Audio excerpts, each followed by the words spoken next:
Bien, bonsoir. Écoutez, on va y aller parce qu'on peut difficilement attendre davantage. Voilà, alors nous sommes très heureux d'accueillir Nathalie Piéguet. Il faut que je vous raconte un petit peu l'anecdote qui a fait que j'ai eu très envie de l'entendre. D'abord, j'ai lu un magnifique article dans la revue Esprit qui s'est intitulé, je crois, Folie et idiotie. Et c'est dans mon métier d'enseignante où j'avais un rapport avec l'idiot particulier. J'avais dans ma classe un grand gars de 16 ans, bien baraqué, tout en muscles, et qui ne voulait absolument pas lire, qui n'avait lu jamais un livre. Et il s'en félicitait. Il se disait, moi vraiment, j'ai réussi à passer ma scolarité sans lire un livre. Et puis ce jour-là, vraiment, ça n'allait pas du tout. J'ai dit, c'est pas compliqué, ou tu lis le livre que je vais te donner, ou alors je te le plus dans ma classe. Et il a senti quand même que là, ça commençait à faire. Et je leur ai donné à lire Des souris et des hommes. Et dans Des souris et des hommes, il y a un magnifique tandem de Georges et Lénie et l'idiot. Et Georges, qui est un parent éloigné, s'occupe de lui jusqu'au bout, j'ai envie de dire. Je ne vais pas relever. D'ailleurs, le livre est sur la table. Si vous ne l'avez pas lu, lisez-le de toute urgence parce que je n'ai rien lu de plus beau. Et donc, il est mis en demeure de lire ce livre. Il le lit. Et je m'interroge, je pose des questions, je me rends compte qu'il a lu.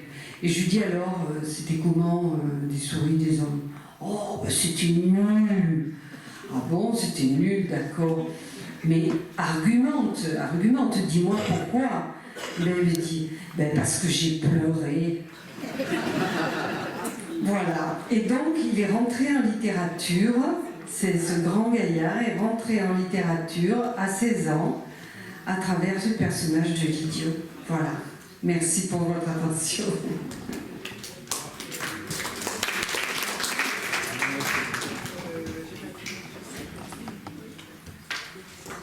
Bonsoir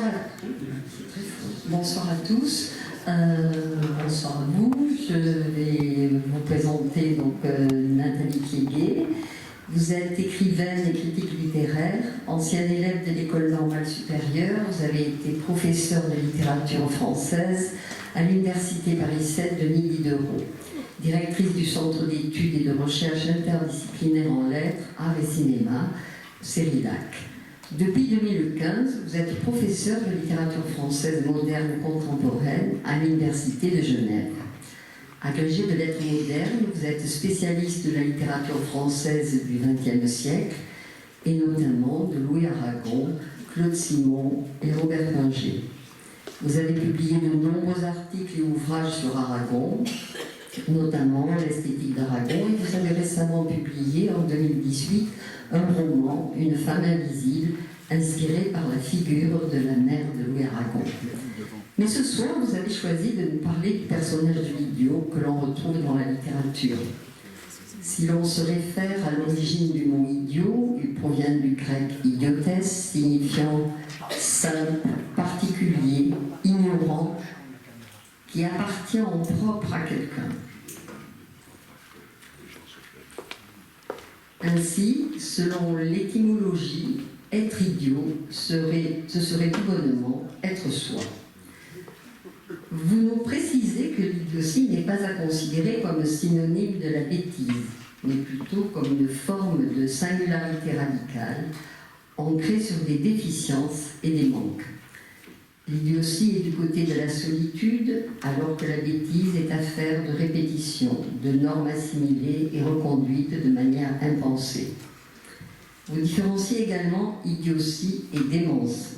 Elles ne sont pas placées sur le même plan, car la démence peut être transitoire, alors que l'idiotie est chronique.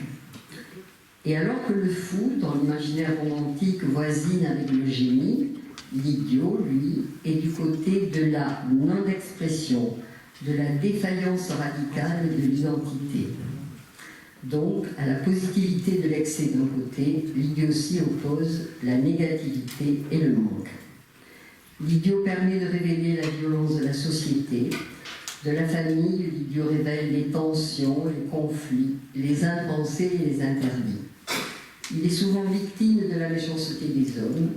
Par sa fragilité, son impuissance, sa solitude, il est plus exposé que les autres au mal, et d'autant plus que lui est incapable de faire le mal.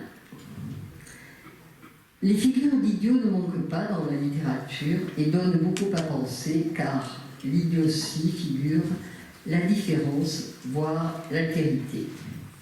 Avec l'idiot, on se conforte à un défaut de pensée et de langage qui ramène au corps, à la sensation. Et c'est sans doute pour cela que l'idiotie reste pour l'écrivain un objet fascinant. Le vide pesant, selon le terme employé par Sartre. Donc le vide pesant de l'hébétude est une force d'inertie et un lieu d'incubation pour l'écriture et la pensée. Comme le réel, l'idiot est inaccessible et il est d'autant plus désirable pour l'artiste qu'il faut, pour s'en approcher, renoncer au code usé de la représentation et de la tradition. Je vous laisse la parole sur ce sujet que vous avez intitulé « Idiotie et création ».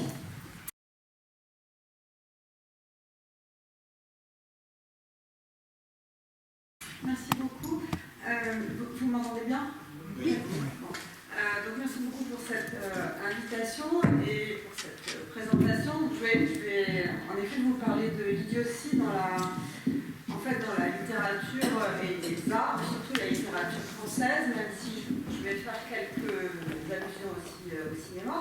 Et je conviens volontiers que c'est un sujet un peu étrange dans la mesure où on pourrait se dire a priori qu'il y a peu d'intérêt à parler des idiots ou à les faire parler, puisqu'ils parlent peu et ils n'ont pas grand-chose à dire. Or, on se rend compte très rapidement, on vient d'en avoir un magnifique exemple avec Steinbeck, qui sont très très nombreux à être représentés dans la littérature.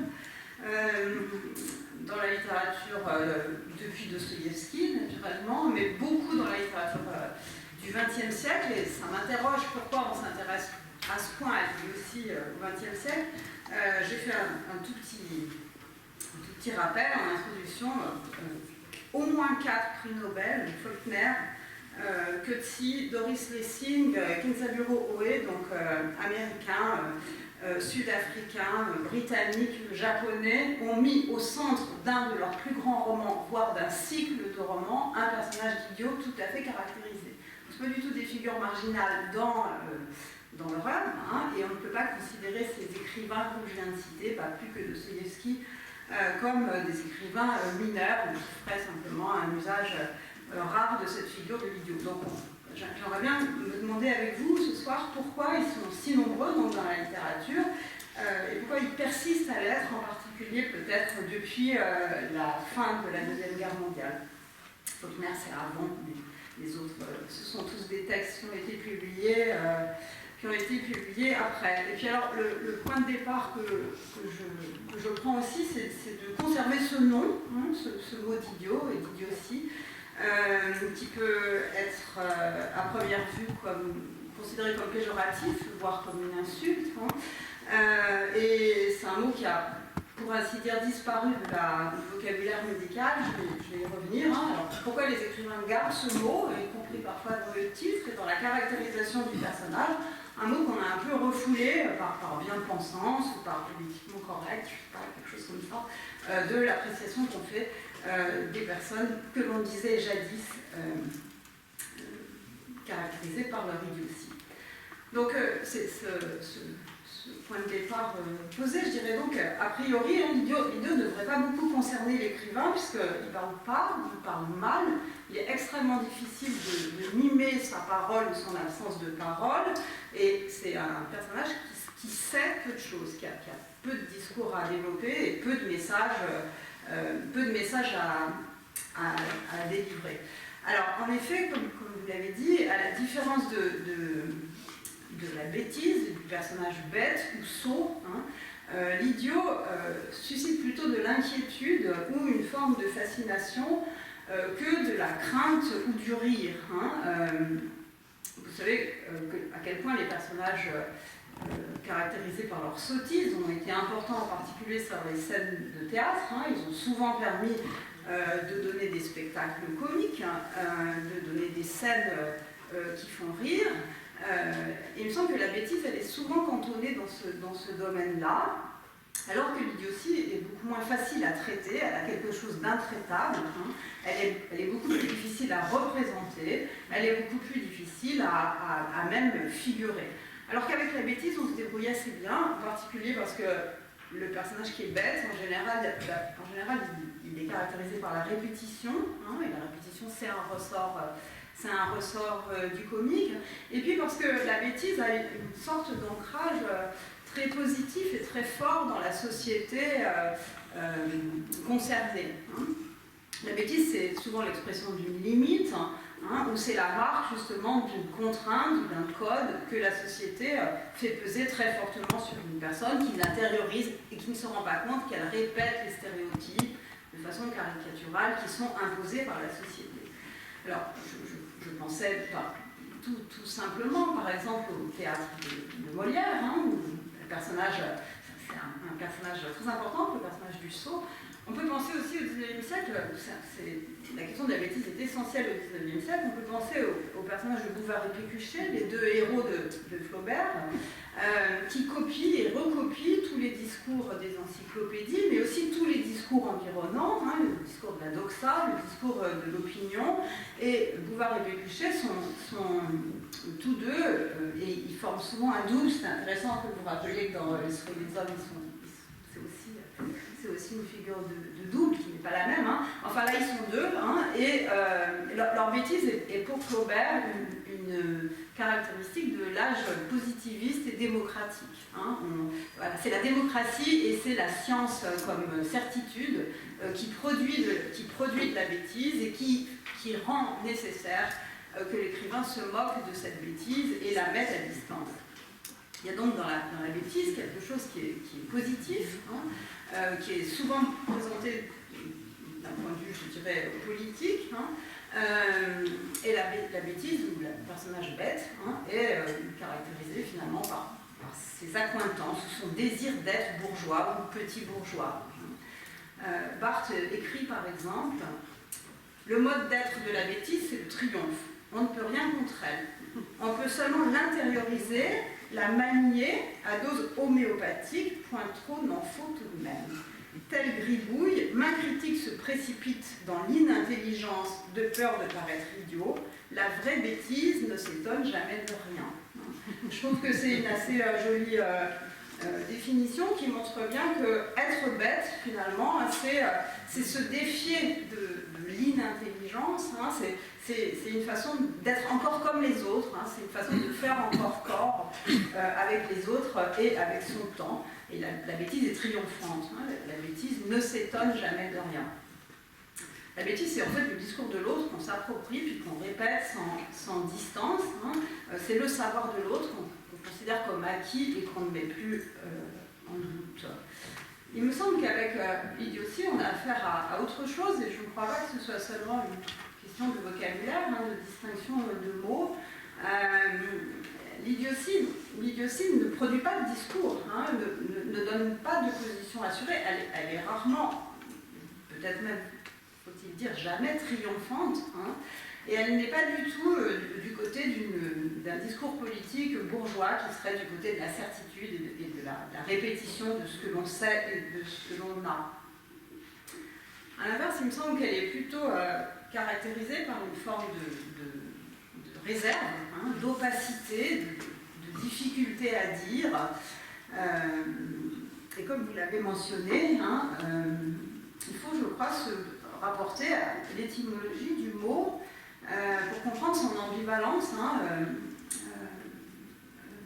positif ou négatif, péjoratif ou simplement constat d'un état. Une étymologie qui n'a absolument rien à voir avec celle de la bêtise.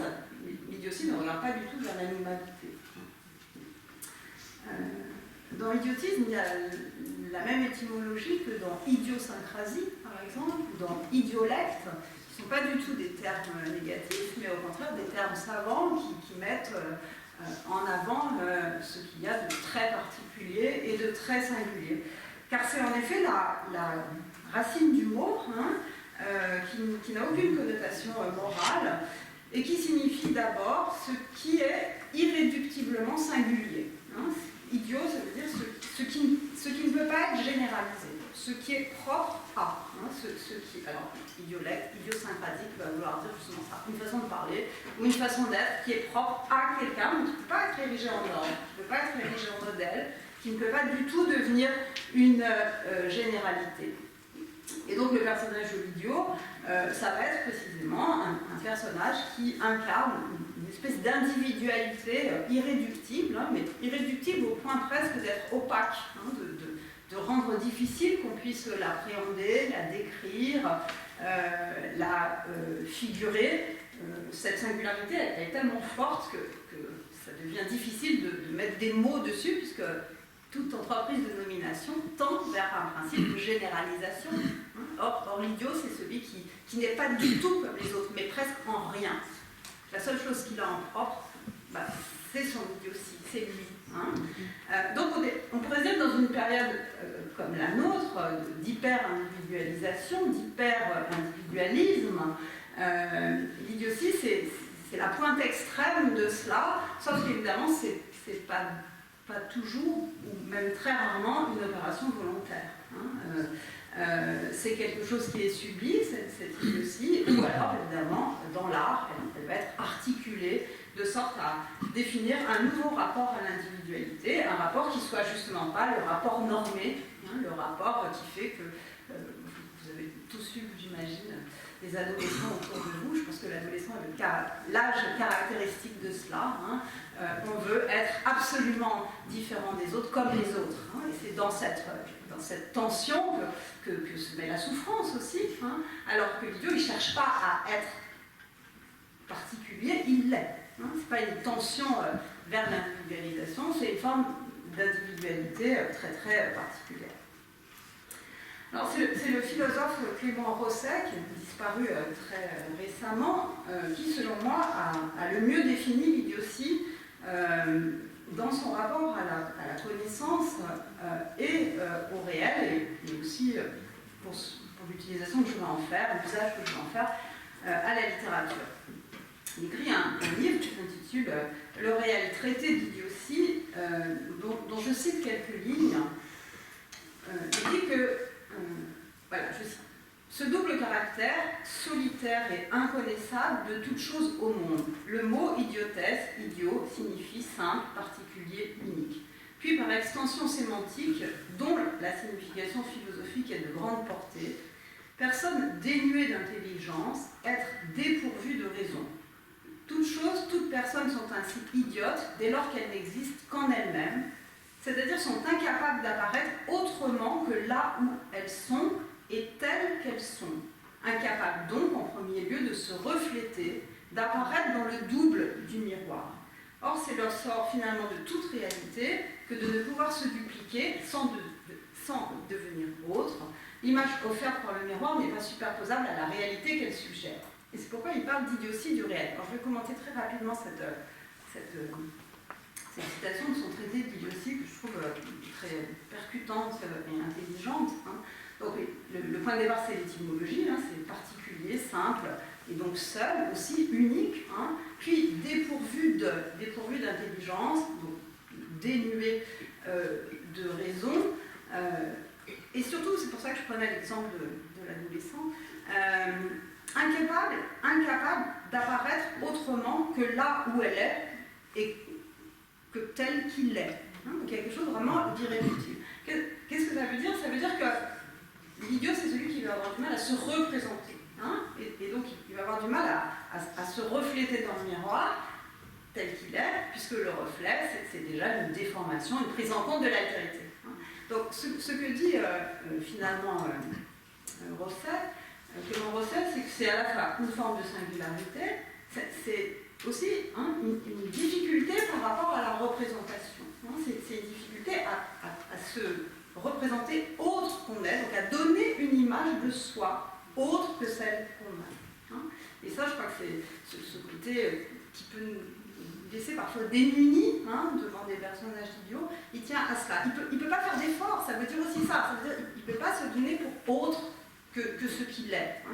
Et vous l'avez compris dans la fin de la citation, le sort finalement de toute réalité est de ne pouvoir se dupliquer sans devenir autre. L'image offerte par le miroir n'est pas superposable à la réalité qu'elle suggère, et Clément Rosset conclut donc à l'idiotie du réel. Ça veut dire que l'idiot renvoie au réel, en fait, sa qualité la plus profonde. C'est que dans l'exercice même de la réflexion, dans l'exercice même de la représentation, on est déjà autre que ce que l'on est. Donc, le plus réel dans la réalité, c'est le plus idiot, c'est-à-dire ce qui résiste au dédoublement, ce qui résiste à la projection dans le miroir. Et c'est pour cela que le paradoxe est si grand.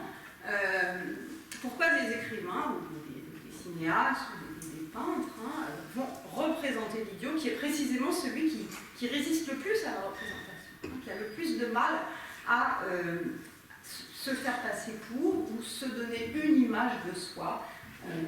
C'est ce que l'écrivain va prendre en charge. Il va le représenter là où il échappe le plus à la norme, mais aussi au mouvement de la représentation. Et à partir de ces réflexions, vous voyez que l'idiot n'est pas du tout une sorte de déviation de la réalité. Elle est au contraire une de ses caractérisations les plus profondes, être soi, ne pas pouvoir se dédoubler.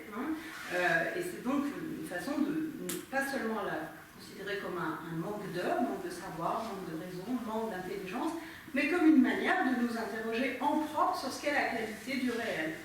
Peut-être que ce qu'il y a de plus réel, c'est précisément ce qu'on a le plus de mal à généraliser, à nommer ou à représenter.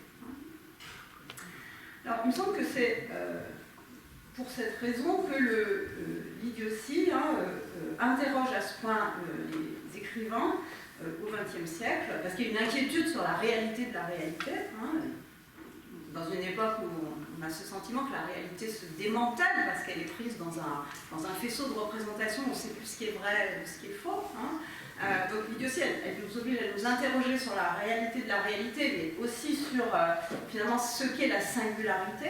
Est-ce que c'est une mise en scène de soi pour avoir l'air d'être soi qui fait pour ressembler aux autres, ou est-ce que c'est quelque chose qui est complètement irréductible? Est-ce que c'est un trafic de son identité pour s'affirmer comme une identité visible, particulière? L'idiot n'est pas capable de faire cela. Il me semble que l'idiotie, aujourd'hui, elle nous interroge beaucoup pour ces raisons-là, question de l'identité, question de la réalité, qui se met en scène en permanence, une espèce de dédoublement qui éloigne la question de la vérité de plus en plus nettement. On en fait l'expérience, je crois, dans nos vies tous les jours. Donc l'idiotie interroge cela, et elle l'interroge d'une autre façon que la folie. C'est pour ça que je voulais aussi distinguer la question de l'idiotie, non seulement de la bêtise, mais de la question de la folie. Pourquoi? Parce que l'idiot, au sens, on dit d'une personne qu'elle est idiote, ou déficiente mentale, ou retardée, comme on disait autrefois, l'idiot, dans cette question du rapport à la société, l'idiot, comme le fou, c'est celui qui renvoie à la société l'image de son autre. C'est aussi une image de l'altérité, c'est une image de ce qui est à l'écart, c'est une image de ce qui est en marge, c'est une image de ce qui ne peut pas être contenu entièrement par les normes et par les codes, en particulier dans l'expérience de l'éducation. Donc on a longtemps considéré la folie pour les artistes comme précisément ce qui permettait d'interroger la société à partir de ce qu'elle n'est pas, ou à partir de ce qu'elle ne contient pas entièrement. Mais la folie, en particulier au XIXe siècle, elle était considérée plutôt comme positive, et d'ailleurs c'est antérieur au XIXe siècle, on considérait depuis Aristote que la mélancolie, par exemple, qui était quand même une catégorie médicale, avait partie liée avec le génie. Donc il y avait dans la représentation de la folie une articulation très étroite du fou et du génie, ou du fou et du créateur, qui renvoyait à la société, pensez, je sais pas, à Van Gogh par exemple, qui renvoyait à la société une image de l'autre dans la société, mais une image qui était tout de même une image de création, ou une image de créativité, voire une image de génie. Hein. À l'inverse, hein, l'idiot nous renvoie une image qui est tout à fait à l'opposé de la créativité et de la création. Et d'autre part, c'est un deuxième point qui me paraît important pour comprendre pourquoi on représente plus l'idiot que le fou peut-être aujourd'hui, hein, c'est que le personnage du fou était très largement une figure de la contestation. Hein, contestation de l'ordre, contestation de la norme, et le traitement du fou par l'écrivain ou par le cinéaste permettait d'introduire un coin pour discuter l'ordre admis, en particulier l'ordre politique ou l'ordre bourgeois. Il me semble que l'idiot ne remplit pas du tout aujourd'hui cette fonction. Alors, pour essayer de le montrer, ou tout au moins d'en donner quelques exemples, je voudrais auparavant rappeler quelques éléments de l'histoire médicale parce qu'elle a des effets sur la façon dont on nomme encore aujourd'hui l'idiotie. Je dirais qu'aujourd'hui, l'idiotie a disparu du discours médical, du discours psychiatrique ou psychanalytique, hein, et on ne va plus parler d'arriération mentale en termes d'idiotie, mais on va parler d'oligophrène, d'oligophénie, hein, c'est le mot par exemple qu'emploie Maud Manoni dans L'enfant arriéré et sa mère, hein, ou bien hein, on va parler de psychose infantile c'est impossible à prononcer, psychose infantile à symptomatologie déficitaire, hein, donc oligophénie, psychose infantile, et il me semble que le terme qui serait le plus commun, au sens le plus vulgaire, non pas scientifique mais vulgaire, et aussi le plus englobant, ou le plus pauvre, hein, c'est le terme d'autisme. Hein. C'est ces mots-là qu'on aurait tendance aujourd'hui à employer de façon non scientifique et non définie. En tout cas, le mot d'idiotie est complètement sorti du vocabulaire médical et même du vocabulaire qu'on utilise communément pour qualifier cela, alors qu'il reste extrêmement présent dans la littérature. Pourtant, hein,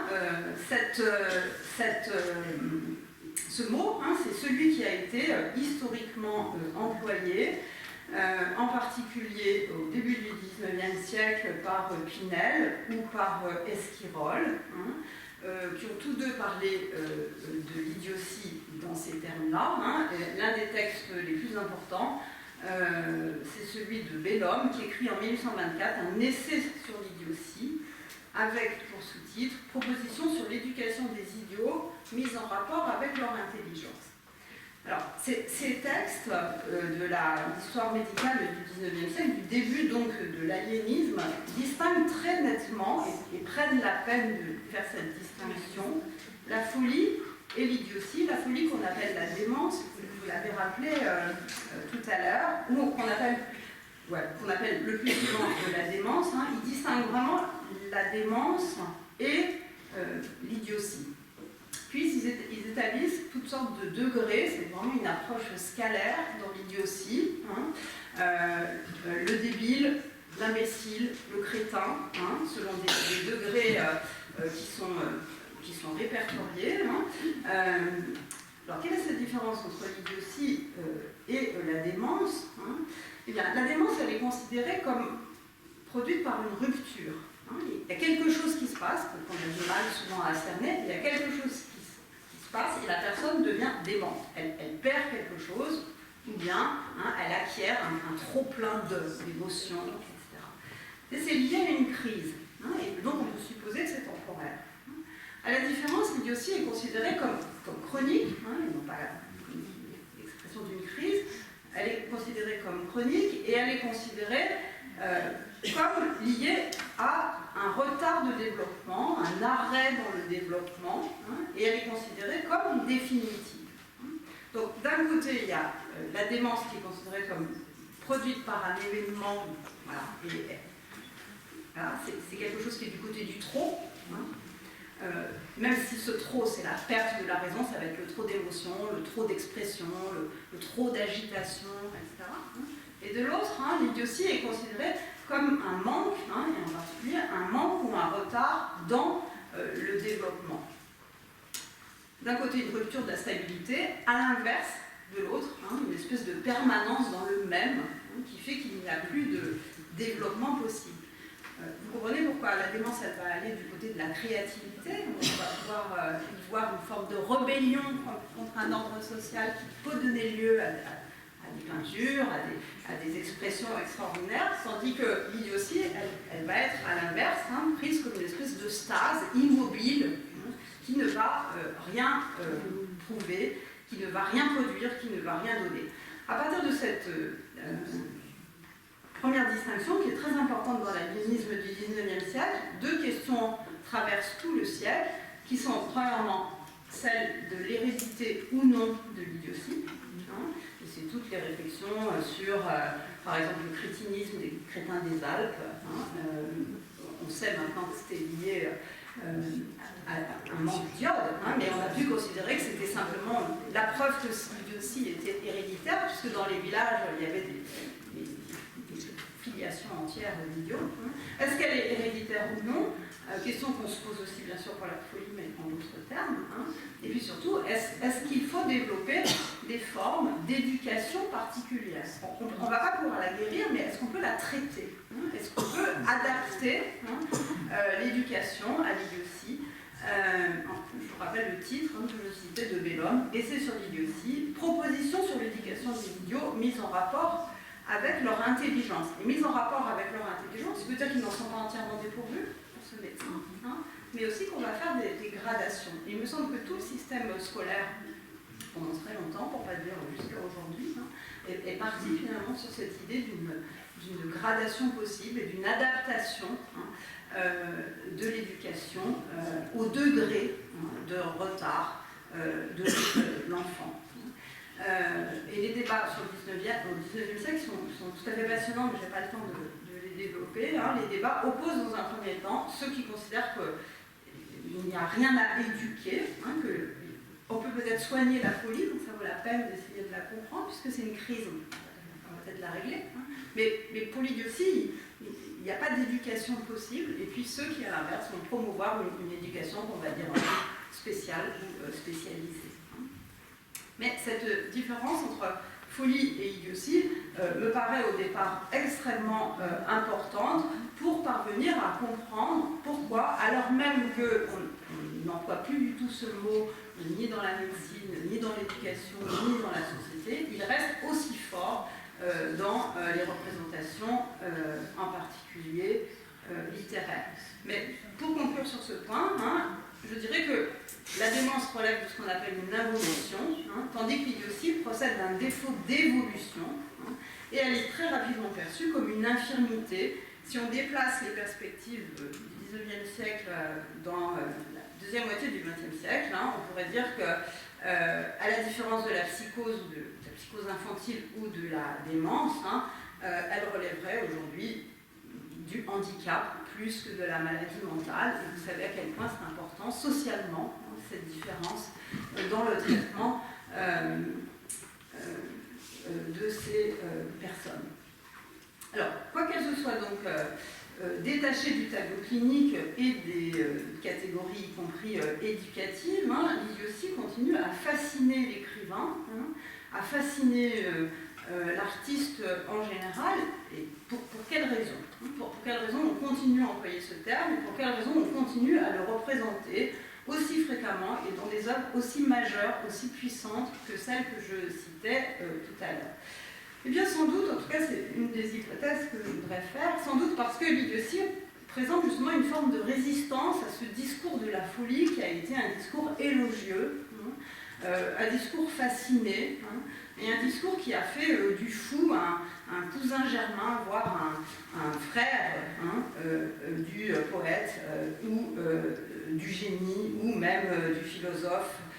L'idiot, lui, et je crois que c'est pour ça qu'il fait écho à la réflexion qu'ont eu les artistes, en particulier après la Deuxième Guerre mondiale, l'idiot, hein, il résiste, lui, à l'œuvre. Hein, il résiste au discours, il résiste à la création, hein, et il permet de démonter le discours de la folie comme un discours, justement, qui serait un discours de créativité délibérée. Il nous renvoie une position et une image, hein, qui est à l'inverse, hein, celle d'une résistance, encore une fois, d'une non-production. Hein, et il nous renvoie aussi l'image de quelque chose de beaucoup plus opaque, de beaucoup plus difficile à appréhender par l'artiste et peut-être par la société. C'est donc une autre image de l'altérité, une image qui est moins contestataire, hein, une image qui est moins anti-bourgeoise, une image que je dirais aussi moins politique, hein, que celle de l'idiot, que ne l'était celle du fou. On peut penser par exemple à Orange Mécanique, hein, Vol au-dessus d'un nid de coucou, hein, c'était des films dans lesquels la folie était traitée de façon délibérément politique, parce qu'elle était proche d'une forme, encore une fois, de remise en cause de l'ordre social, comme elle avait été, en particulier pour l'hystérie.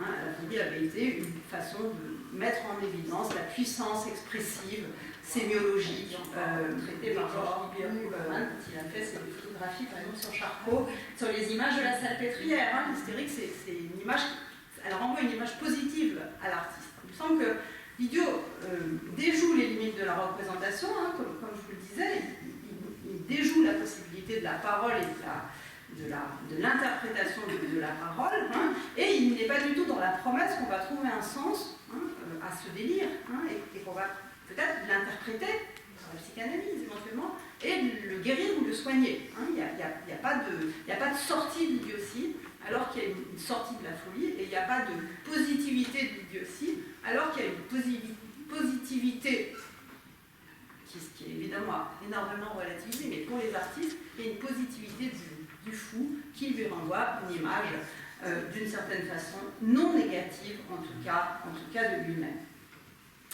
L'idiotie est donc du côté de la négativité, hein, et comment on va représenter ce négatif? Qu'est-ce qu'on va faire avec ce négatif? Alors, on va y réfléchir maintenant, si vous voulez bien, avec quelques petits exemples, parce que c'est quand ça devient concret que ça devient difficile, mais aussi tout à fait intéressant.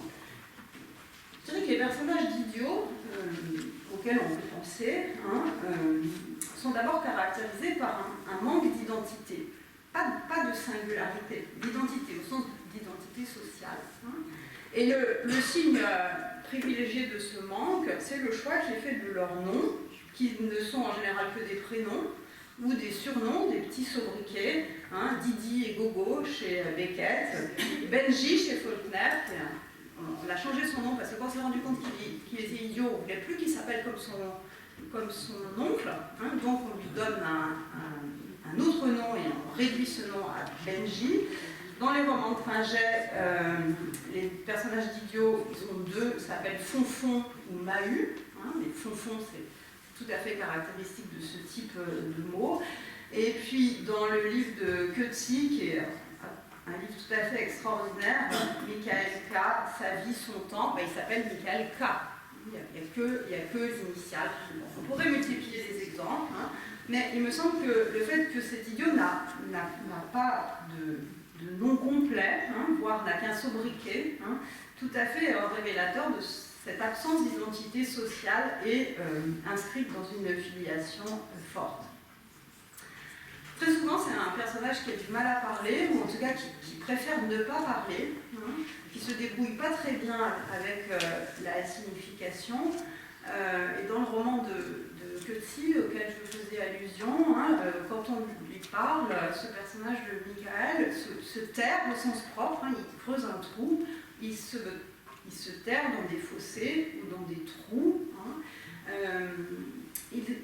il peut rester enfermé dans des refuges ou dans ces trous de fortune qu'il s'est fabriqués, hein, parce que dans cette obscurité, dit le romancier, son entendement essayait de se cabrer, hein, et il n'essayait plus de chercher à combler le vide avec des mots. Hein, il y a une espèce de refuge tout à fait en marge de la sociabilité, le nom, l'habitation, qui sont des points de repère absolument essentiels. Donc difficulté avec le nom, difficulté avec la signification, avec la symbolisation, difficulté du coup à conduire le récit, hein, et la plupart de ces récits qui mettent en scène des personnages d'idiots sont des récits très déstabilisés dans leur conduite. Hein. L'autorité de qui raconte, la fiabilité de la focalisation sont rendues très fragiles. C'est difficile à lire parce que souvent on ne sait pas comment se situe celui qui raconte par rapport à son personnage.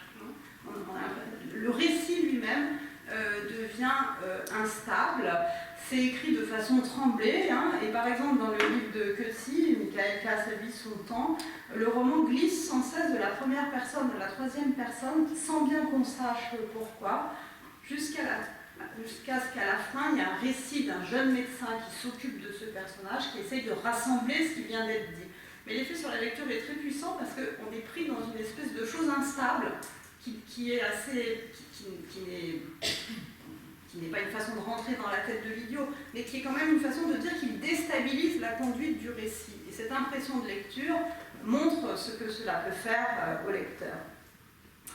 De même, un écrivain très important, Robert Walser, qui est un Suisse qui écrit en allemand, hein, et qui a lui-même été interné pendant 21 ans dans un asile avant d'y mourir seul, tombé par terre dans la neige le jour de Noël 1956. Hein.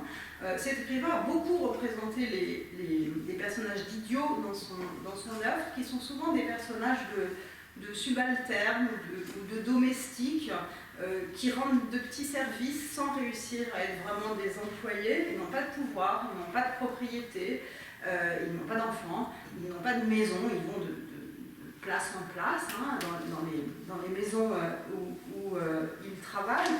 Et le dernier roman qu'écrit Walser avant de sombrer à son tour dans une forme de folie qui va le conduire à l'internement, donc, hein, s'intitule Le Brigand. Hein, et ce roman présente lui aussi une instabilité narrative qui n'est pas du tout une forme d'ironie envers le personnage de l'idiot, mais qui produit une espèce de récit tremblé, comme pour restituer cette impression que le personnage de l'idiot est celui qui n'a pas une place stable dans la société et qui ne peut pas s'y installer.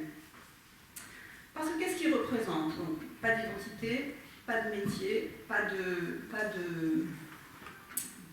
maison en général, pas de propriété en tout cas. Qu'est-ce qu'il représente? Il représente une forme d'écart dans la communauté, hein, et à partir de cet écart, pas un excès comme la folie, hein, mais il représente une forme d'écart, et à partir de cet écart, cette communauté et son mode de fonctionnement est interrogé par l'écrivain. Hein. Alors, c'est l'idiot de quoi? Je dirais qu'aujourd'hui, dans les textes que nous avons, hein, c'est presque plus jamais l'idiot du village. Hein. En fait, c'est l'idiot de la famille, pour reprendre le titre de Sartre, hein. Et l'idiot est devenu véritablement une figure privilégiée pour interroger la famille et ses modes de fonctionnement, qui sont souvent des modes de dysfonctionnement parfois épouvantables. Hein. Et le personnage de l'idiot, parce qu'il est dans la famille, de la famille sans être dans la famille, hein, l'idiot interroge beaucoup les rapports à la paternité, plus encore les rapports à la maternité, hein, les rapports à l'éducation. On rejoint la grande question des aliénistes du XIXe siècle. Est-ce qu'on peut le faire progresser, hein, c'est ici que se renoue, hein, le rapport entre l'idiotie et la folie que j'avais au départ distingué. Hein. Si l'idiot nous amène à nous réinterroger sur la folie, c'est pas du tout parce qu'il est comme le fou, c'est parce que dans la famille, il révèle le fonctionnement fou des autres, hein, les fonctionnements parfois délirants des autres. Alors je vais donner un exemple. Je ne sais pas si vous avez lu cet écrivain japonais qui est donc le prix Nobel de littérature, Kusaburo Oe, qui est surtout connu d'ailleurs pour les prises d'opposition qu'il a eues sur le nucléaire. Il a écrit un texte très intéressant qui s'appelle Notes sur Hiroshima, puis après il est à nouveau intervenu dans le débat public au moment de Fukushima. Mais par ailleurs, hein, il a écrit un texte tout à fait extraordinaire qui est traduit chez Gallimard, qui est traduit en 1977, et qui s'intitule « Dites-nous comment survivre à notre folie ». Et dans ce texte, il raconte l'errance d'un père, pour une fois c'est pas une mère, c'est pour ça que je donne cet exemple, l'errance d'un père avec un fils qui dit lui être arriéré. Et il raconte de façon un peu mythologique presque cette errance fusionnelle, puisque le père porte l'enfant sur son dos. Et il y a toutes sortes de relations qui se mettent en place entre le père et le fils et qui renvoient le père à la folie de sa propre mère. Donc cette image d'errance est tout à fait extraordinaire et en fait c'est une transposition de sa propre vie puisque ce qu'il raconte dans ce texte est le désarroi extrême qu'il a connu lorsqu'il a eu un fils qui est né et qui s'est avéré, non pas idiot, parce qu'on ne parle plus comme cela, mais arriéré mental, c'est le terme qu'il emploie. Et il montre très bien comment cette figure de l'idiot, de son enfant, donc, enfin de l'enfant du narrateur dans le texte, conduit à réinterroger toute la filiation de la famille avant lui. C'est un texte d'une très très grande violence. Et tous les dérapages aussi de la société qui garde l'enfant dans la famille, mais ça aboutit à détraquer la famille. Exactement la même chose avec le personnage de Ben dans les romans de Doris Lessing. C'est un personnage qui revient assez souvent, en particulier dans Le Monde de Ben et puis dans Le Cinquième Enfant. Mais là, c'est la figure de la mère qui est dans cette relation fusionnelle avec l'enfant. Et ce qui me frappe dans ces textes, c'est que à chaque fois, la description de l'enfant, qui ensuite devient un adulte, dans Le Monde de Ben, c'est même un enfant extrêmement... un grand costaud, comme celui que vous disiez pour commencer. Tout ce qui est perdu du côté du langage est réinvesti par l'écrivain du côté des sensations, du côté du corps, y compris même, je dirais, aujourd'hui, du côté de la sexualité, dans une représentation qui n'est pas du tout édulcorée et qui est très très très éloignée des discours qu'on peut avoir par ailleurs dans la société. Et ce sont toujours les mêmes scénarios, scènes de nourriture, scènes d'errance, scènes d'humiliation, scènes de mise à l'écart, par exemple, scène de personne, on a vu beaucoup ça au cinéma, scène où une mère entre avec son enfant dans un restaurant et puis tout le monde est gêné, où on veut faire sortir la mère et l'enfant, lui fait comprendre que ce serait mieux qu'il ne mange pas là aujourd'hui, etc. Donc toutes ces scènes-là sont décrites avec énormément de violence dans la littérature et me semble être comme le refoulé, finalement. La littérature est comme le lieu d'un retour, d'un refoulé que nous avons par ailleurs intériorisé pour édulcorer ou ne pas trop parler ou surtout ne pas montrer ce qu'il en est du corps, ce qu'il en est de la sexualité, ce qu'il en est de la position des parents, ce qu'il en est de la place de l'idiot, de la famille. Donc si ces textes partent d'une expérience de très grande solitude, c'est aussi une figure, ce personnage de l'idiot, qui permet de réinterroger le fonctionnement familial, mais me semble-t-il pas du tout dans une perspective politique, vraiment dans une perspective de l'intime, du social, alors que la figure du fou, en particulier dans les années 70, était une figure de contestation de l'ordre politique et de proposition d'un autre mode de fonctionnement. Là, rien n'est proposé, est juste constater la difficulté, l'impuissance, le très grand désarroi. Alors, il y a tout de même quelques textes qui vont vers une proposition, je dirais, plus politique. Je vais les citer rapidement, peut-être les connaissez-vous. Il y a un livre de Claudie Galéa, qui est une jeune écrivaine, dramaturge aussi, qui écrit une pièce de théâtre qui s'intitule Les Idiots, et qui montre des jeunes gens violents dans une banlieue. Ça se passe sous des abribus, le nom de l'avenue d'une banlieue qui n'est pas nommée, qu'on imagine assez bien comme celle qu'on voit dans le film Les Misérables, je ne sais pas si vous l'avez vu, donc c'est un fausse décor, quoi. Et elle emploie ce mot les idiots, justement parce que leur mode d'expression, ce sont les insultes et les coups, mais pas du tout pour pathologiser, hein, mais au contraire pour dénoncer la brutalité qui leur est faite à eux. Hein. Bon. Il y a aussi la mise en scène de l'idiot de Dostoïevski qui avait été faite par Vincent McCain, hein, qui était, elle, une proposition politique, puisque le prince Mouchkine apparaissait comme un inadapté d'une société moderne en train de naître, et en fait, il tirait vraiment sur le fil, pas du tout le personnage de l'épileptique, hein, ou qui irait vers la sainteté, mais il lisait vraiment le roman de Dostoïevski dans son adaptation à la scène comme un roman dans lequel la situation pré-révolutionnaire produit ce détraquement du personnage qui ne sait plus comment se situer dans le corps social. Hein. Et c'était pas du tout un spectacle qui allait vers une régression vers la brutalité ou régression vers la sainteté, hein, mais au contraire, hein, c'était un spectacle qui mettait en avant l'énergie hein, qu'il y a dans une période pré-révolutionnaire et une énergie qui circulait très très bien. Donc il y a quand même hein, des propositions politiques, et puis l'autre, j'aurais scrupule avant de conclure à ne pas la nommer, c'est un film, j'imagine que vous avez vu, c'est le film de Lars von Trier qui s'intitule Les Idiots, qui se passe c'est un film qui met en scène un asile psychiatrique et qui montre les personnages dans des avec une caméra rapprochée, c'est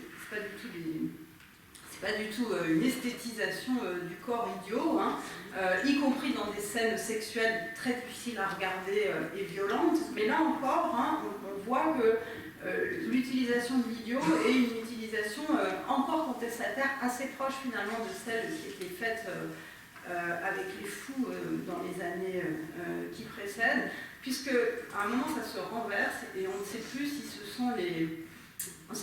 sont ces personnages arriérés qui sont pris en considération, ou si ce sont ceux qui font les idiots qui sont finalement en position de pouvoir. Et donc il y a une réversibilité.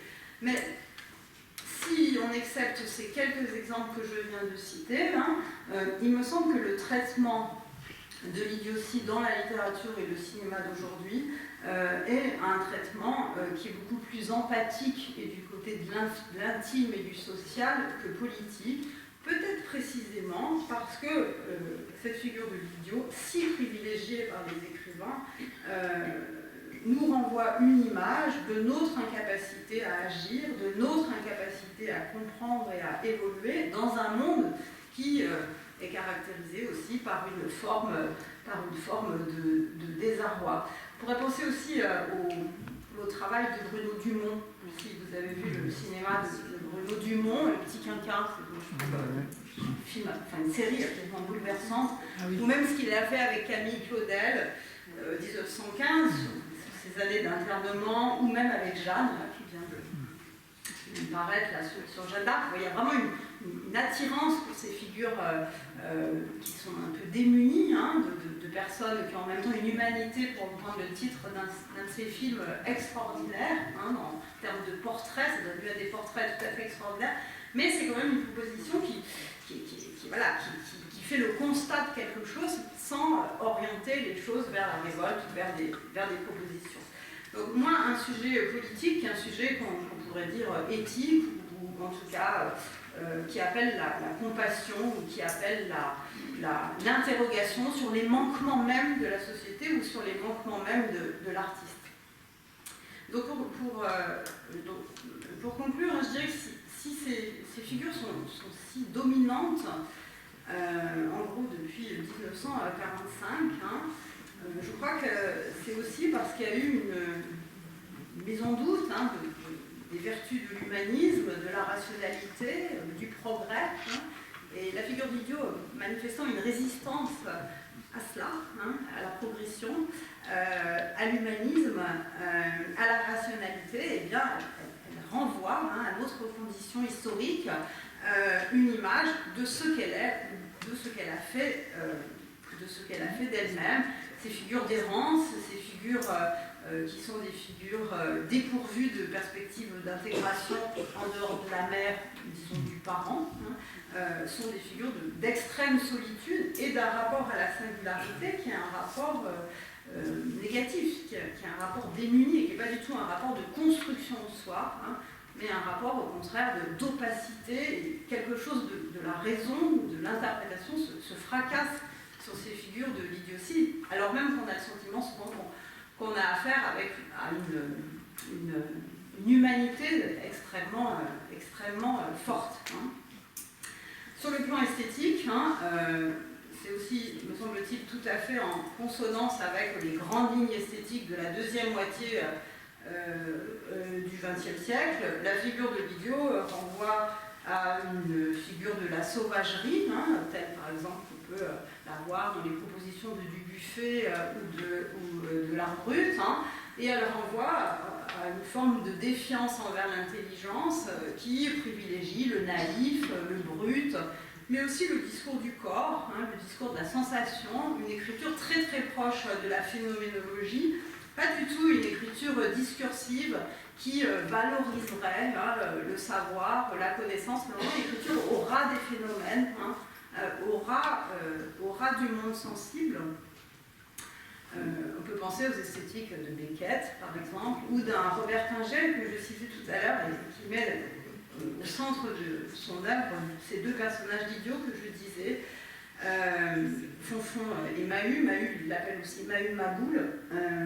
Et voilà ce qu'il dit dès 1953 dans une lettre qu'il adresse à Alain Robbe-Grillet. Pour ce qui est du mal fichu, parce que Robbe-Grillet dit que son livre est mal fichu. Pour ce qui est du mal fichu, j'aime à deviner que vous y voyez une qualité.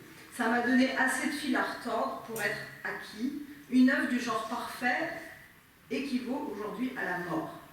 Et dans un texte contemporain, il dit « Peut-être que la vérité est dans le bégaiement de l'humilité, dans la parole mal dite, dans la gaffe reconnue, dans la défaillance replâtrée sans art, dans la peinture ratée. » Alors, c'est un exemple, mais on pourrait vraiment les multiplier. Il y a beaucoup d'artistes, soit dans la peinture, soit dans le cinéma, soit dans l'écriture, qui ont privilégié le mal dit, le mal fichu, le raté, par défiance envers la maîtrise complète de la forme et de l'intelligence. Évidemment, on comprend qu'après 1945, on ait eu besoin de ce ratage dans l'art.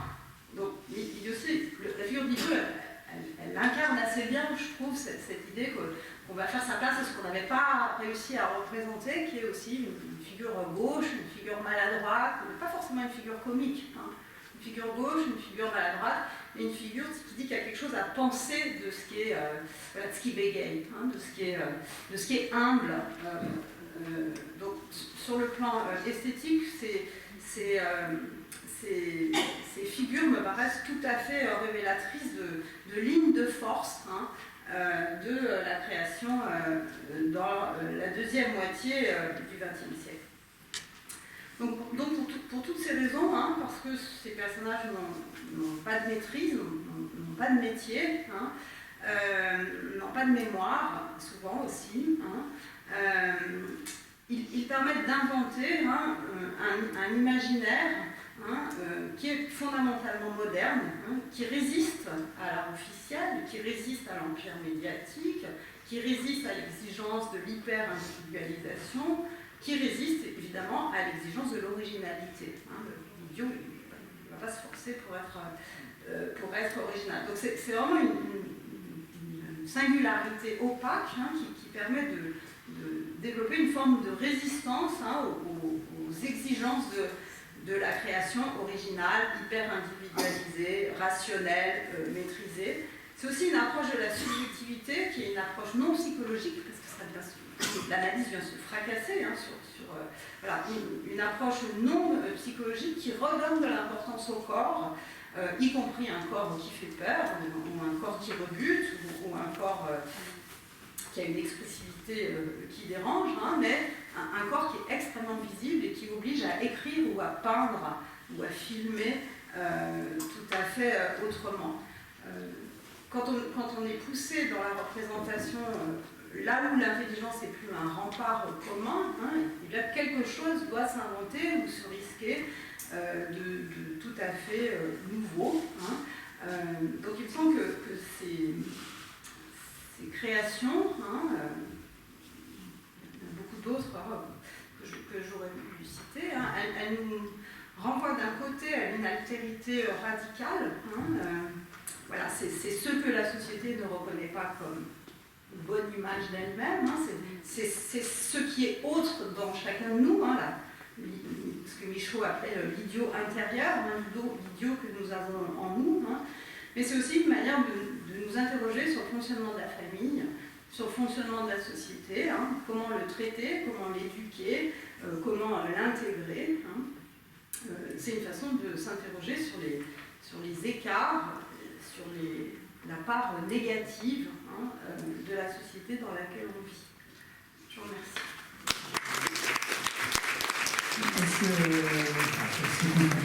Est-ce que vous pensez qu'il y a des niveaux, des degrés d'idiotie? Bon, alors moi je suis pas psychiatre, ni neurologue, ni même éducatrice, mais je pense qu'il y a des niveaux, en effet.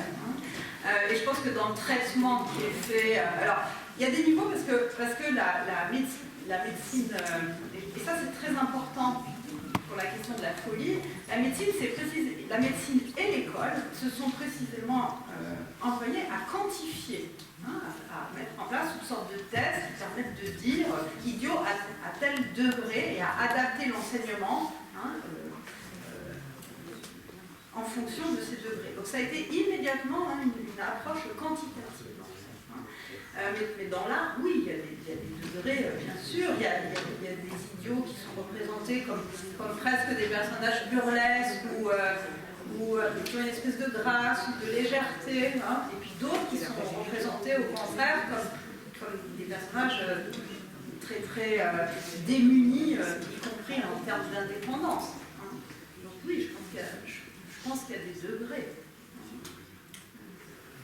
Comme en toute chose. Mais vous comprenez, quantifier l'idiotie, ça veut dire quoi? Ça veut dire quantifier l'intelligence. C'est aller en même temps. Voilà. L'un ne va pas sans l'autre, bien sûr. Donc ça a voulu dire aussi toutes sortes de valorisation du QI. Voilà. C'est une approche qui n'a pas d'abord été une approche en termes de personnes, mais plus en termes de degrés. Pas de comportement global, mais de degrés. D'autres questions?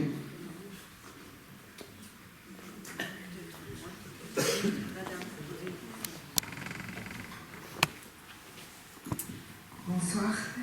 J'aimerais savoir quelle place vous laissez à l'authenticité. Vous parlez de l'idiotie et quelle place l'idiotie laisse à l'authenticité par rapport justement à cette intelligence qui serait presque imposée ou calculée ou maîtrisée.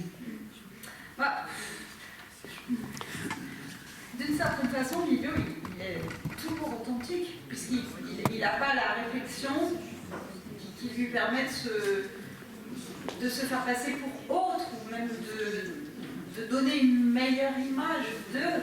Donc c'est presque une définition singulier, donc oui, authentique. Comment? Ce serait le seul authentique? Non, je crois pas. Mais c'est une authentique, ça veut dire, vous voulez dire, qui trafique pas, ouais. Oui, d'une certaine façon, oui, on pourrait dire cela.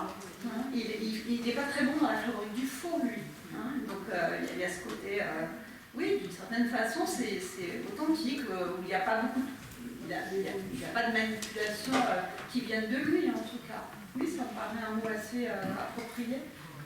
Dévalorisant. Dévalorisant? C'est valorisant pour lui. Comme singulier ou...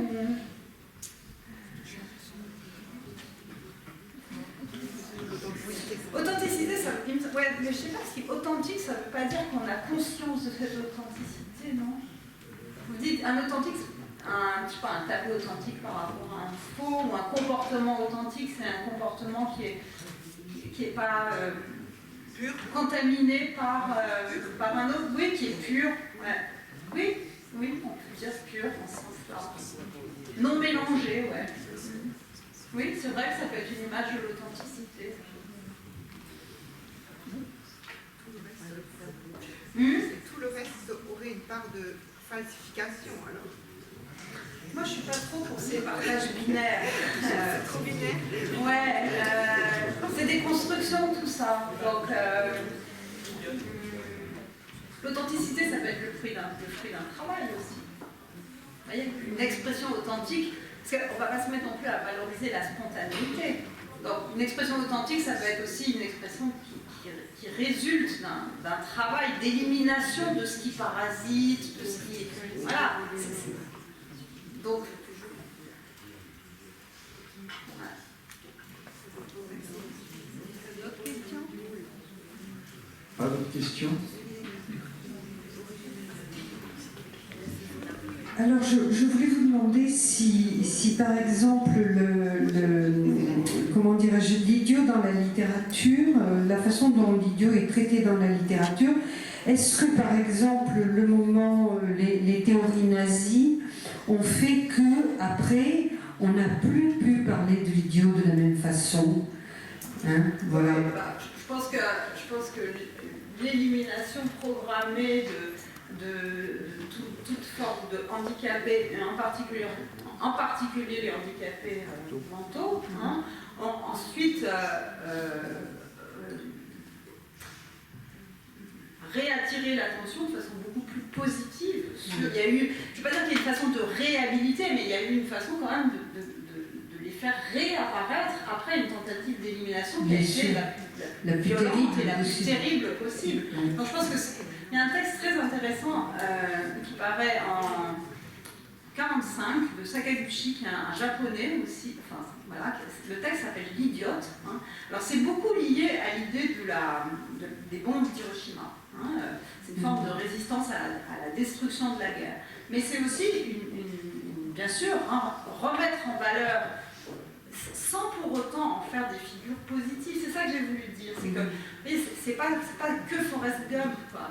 Oui. Voilà, hein. Alors, Il y a des choses qui sont extrêmement violentes et dures, mais le fait de dire elles sont là, elles existent, c'est déjà leur donner une forme de visibilité. C'est une façon de contredire cette tentative d'anéantissement et cette façon aussi de dire que c'est une image de ce que nous sommes en partie et de ce que nous faisons quand nous réfléchissons, quand nous créons, et que ça peut être une image positive d'un programme esthétique. Bien sûr que c'est une façon de contredire ces tentatives d'élimination qui sont propres à tout pays total. Alors, est-ce que ça ne devrait pas nous conduire à renoncer justement à toute classification des humains, c'est-à-dire, bon, on est une humanité une, et voilà, donc il me semble que là, justement, c'est les degrés, les ceci,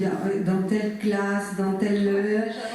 Je trouve ça extrêmement dangereux, et donc, justement, la question, c'est, je sais pas, la question, elle est comment on fait pour vivre ensemble. Il me semble qu'au bout du compte, vivre ensemble en famille, déjà, c'est déjà pas si facile, sans doute, mais vivre ensemble, je sais pas moi, dans une scolarité, vivre ensemble, et justement, est-ce que ça ne nous renverrait pas à la question de la fécondité, du ratage? Parce que moi, j'ai envie de dire, on est dans des sociétés où seule la réussite compte.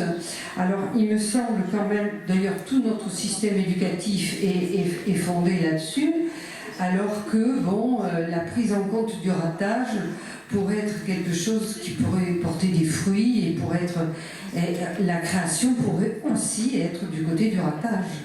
Mais je crois que c'est très important de dire que l'idiot, c'est un point de résistance hein, très fort à la production. Hein. Contrairement au fou qui peut produire beaucoup, hein, en tout cas dans l'imaginaire particulier romantique, l'idiot, il ne fait pas d'œuvre. Voilà. Donc c'est un point de résistance très fort à un rapport consumériste, en tout cas à la création, et sans doute à la productivité en tant que telle, comme modèle. Hein. Ça, c'est certain. Mais en termes de mots, moi, ce que je trouve intéressant dans la littérature, c'est qu'on garde ce mot d'idiot, qu'on n'ose plus employer autrement que comme... parce qu'il est trop connoté péjorativement, où on a l'impression, quand on le dit, qu'on est insultant ou méprisant, etc. Et je trouve que le fait de garder ce mot, vraiment, presque tous les écrivains le font, hein, c'est une façon peut-être... Alors ça peut paraître scandaleux, moi ça m'a gênée au début quand je travaillais sur ces questions, parce que j'avais l'impression que quand je disais idiot, on allait croire que je portais un jugement sur. Hein. Mais en fait, c'est une caractérisation qui est peut-être datée, mais qui est aussi justement plus particularisante que les mots médicaux qui font rentrer dans des cases type handicap, type pathologie. Là, bah, voilà, Et puis, encore une fois, l'étymologie du mot n'est pas du tout négative. Hein. Et donc, le fait de nommer, c'est extrêmement délicat et c'est la première porte ouverte à la discrimination. Donc, d'une certaine façon, ce mot d'idiot, il est massif, il est sans nuance, il recouvre beaucoup de choses, mais il est peut-être moins discriminant que des termes beaucoup plus précis qui préjugent de comportement dans la famille, dans l'école, dans la société, qu'on va adapter. Bien, je ne sais pas. D'autres questions, Lise? Tu avais une question à poser? Non? Bien, oui, monsieur, pardon. Attendez. Est-ce que ça pourrait servir? Ah oui. Le film que je disais, là, Les idiots de la c'est un film très expérimental et c'est un film qui montre justement qu'il y a un pouvoir de provocation et de résistance très fort à faire l'idiot. Hein, voilà. C'est une science alors. Ouais. Et c'est aussi, si vous regardez ce film, c'est très déroutant parce que quand ils font l'idiot, ils le font très très bien. Et on a parfois l'impression que c'est une position de domination extraordinairement violente pour ceux qui ne font pas l'idiot, mais ils n'ont pas le choix de leur jeu, justement. Donc c'est... Ouais, mais l'humoriste, il joue ça en misant sur l'intelligence, quand même, et sur une connivence intelligente entre les personnes. Non, mais il y a l'humoriste et l'humoriste. Ouais, c'est vrai.